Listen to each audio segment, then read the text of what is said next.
Hi there, YouTube. Happy Thanksgiving. If you've watched my videos for a while, you'll know that last year I had a house full of XJWs Witness family here for Thanksgiving. You'll also know that my family is beset by trauma, which has been passed down through generations. And that's before you even take the 3 to 4 generations of Jehovah's Witness bullshit into account.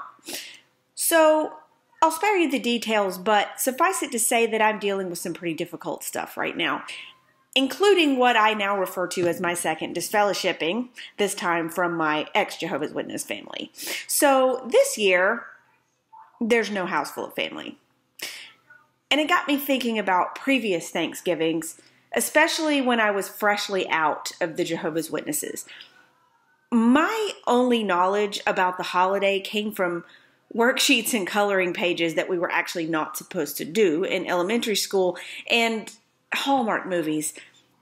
Now, neither of those are exactly accurate for different reasons, and the movies and TV shows set up even normal people with some pretty unrealistic expectations for the holidays.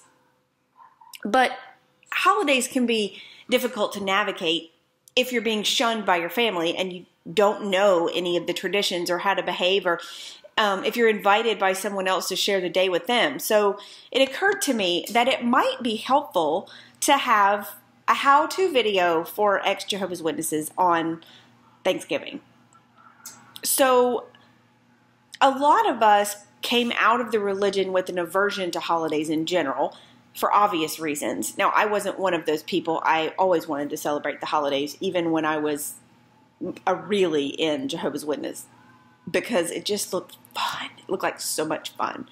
And it is, for me anyway. Sometimes former Jehovah's Witnesses are scared to celebrate, and sometimes they just don't want to. Sometimes it just doesn't feel like anything to them. And if that's you, if you don't want to celebrate, there's no reason why you should. I mean, you'll miss out on some fun and some really good food, but hey, you do you. The witnesses always told us, though, that we would be pressured to do worldly things, to do bad things. So a lot of times we might feel pressured even if people are just being nice. Understand that if someone invites you to their Thanksgiving and you don't want to go, all you have to say is, hey, thanks for the invitation. That's really nice of you, but I already have plans.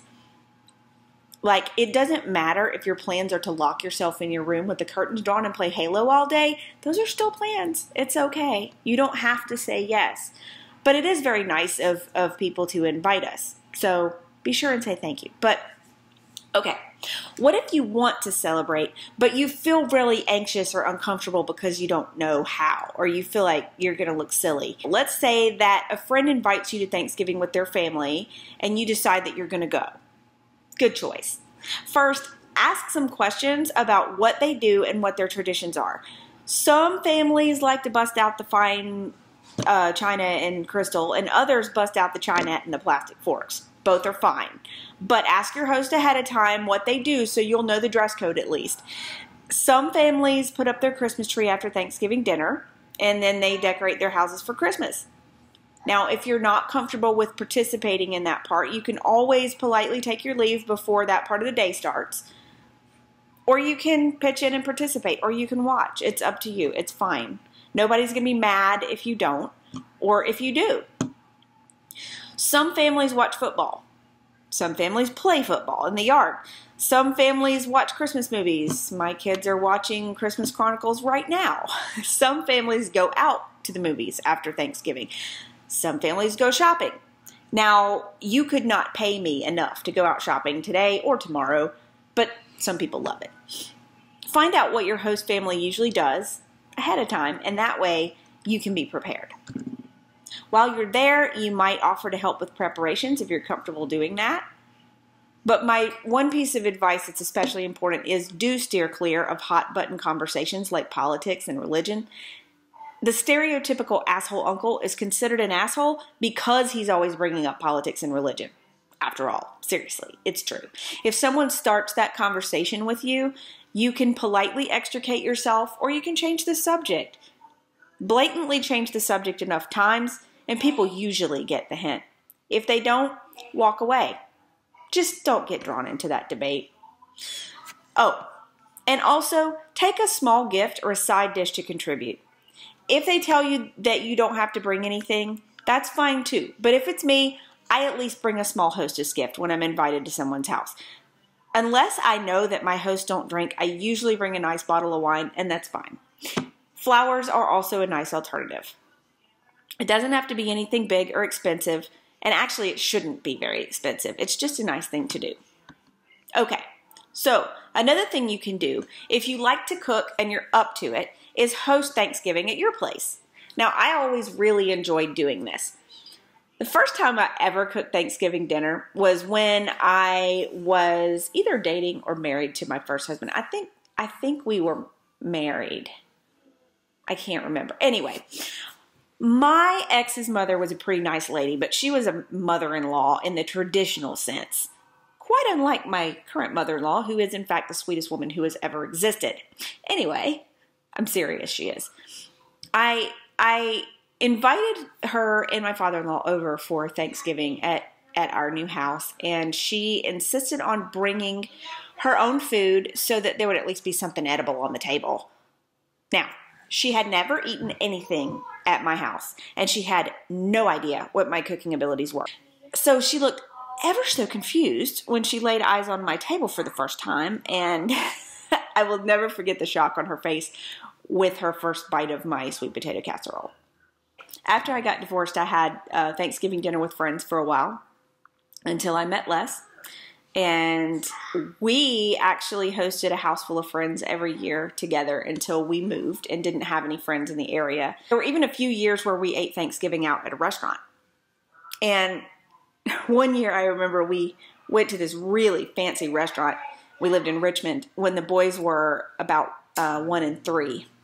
And walking into this restaurant, we got an incredible amount of side eye from other patrons and from people working there when we walked in with these babies. But everybody seated around us and the wait staff stopped by before the meal was over to tell us how they enjoyed sitting there or working with the boys.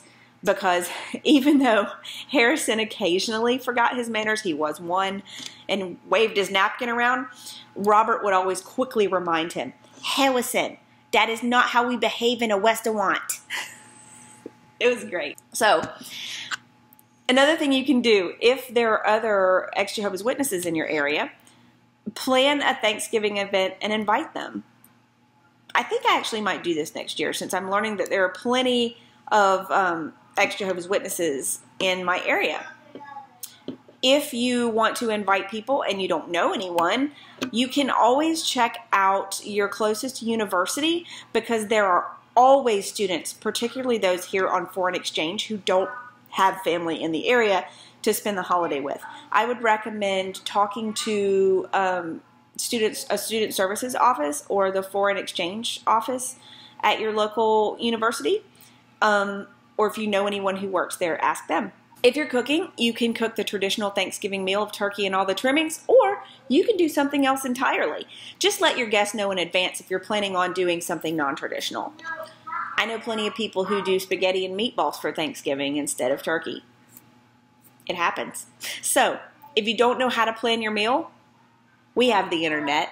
There are tons of recipes out there, as well as sample menus for Thanksgiving, and you can get as fancy or as plain as you want to.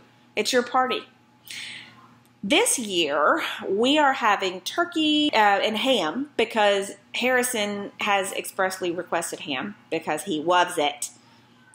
We're also having stuffing with Italian sausage, dates, and apples, and sweet potato casserole, fruit salad, yeast rolls, asparagus, and mushrooms, and pumpkin pie. And, of course, chocolate bourbon pecan pie because we have to have that because it's my husband's favorite dessert of all time. And I think my sister is bringing some side dishes, which may or may not include macaroni and cheese and green bean casserole. So this year we are a very small group, but that means there's more leftovers to go around. We usually talk about things that we're thankful for at dinner, which is really fun with the kids. And we talk about also what the dog, Carson, might be thankful for as well because he's also part of the family, but he doesn't speak English. After we eat, we decorate the Christmas tree, which, as you can see, is already up. and lit. The kids cannot wait for that part. They have already started decorating the tree in their room. But what if your living situation doesn't allow you to host your own Thanksgiving dinner? Or what if you don't have an invitation to join someone else's celebration, or you're flying solo but you still want to celebrate? Well, you can create your own tradition. Like I said, there's lots of restaurants that do Thanksgiving now, so find one you want to try and go there. Strike up a conversation with the bartender or the waiter, because people are usually really nice if you give them a chance. That not your cup of tea? Order in, read a book, watch a movie, or find a place to volunteer and serve Thanksgiving dinner to the homeless. It's a great way to help others, meet like-minded people while you're at it, and you'll be involved and busy and not sitting at home by yourself, unless that's what you're into. Whatever you decide to do, let it be something that makes you happy. Think about the positive things in your life, because no matter what, you're strong. You're a survivor, and you have a lot to be thankful for, even if things aren't necessarily going your way right now. There's no right or wrong way to celebrate the holidays. Do what's fun for you. Contrary to what we were taught by the Jehovah's Witnesses, there is nothing scary or evil about Thanksgiving. Nobody's going to be sacrificed, and nothing bad is going to happen to you while you're eating turkey. You might gain a few pounds, but I'm not altogether sure that's a bad thing. Holidays are all about taking a break and having some fun. And again, contrary to what we were taught, having fun is not wrong. Happy Thanksgiving, everybody.